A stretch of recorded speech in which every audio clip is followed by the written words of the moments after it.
Ni semua ni pemimpin-pemimpin Melayu ni tak boleh dipercayai.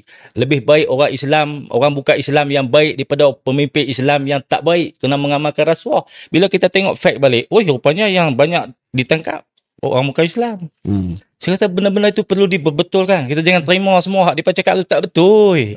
Well, penonton perlu fact check benda tu sama ada betul ke tidak, tapi itu asal itu kepada penjelasan yang diberi oleh Datuk Seri. Tapi Datuk Seri, okeylah kita tolak tepi contoh itu, tapi ataupun valid atau tak valid apa statement itu, cuma Datuk Seri nampak tak bagaimana statement-statement begitu menyusahkan Perikatan Nasional untuk dapat undi bukan Melayu?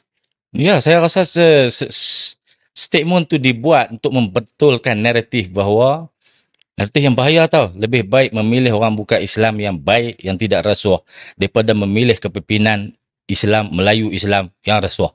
Itu sweep statement yang sangat berbahaya. Macam Tony Pua lah baru ni dia dalam ceramah dia kata jangan pilih parti rasuah Melayu, macam UMNO dan Bersatu. Seolah-olah semua orang Melayu ni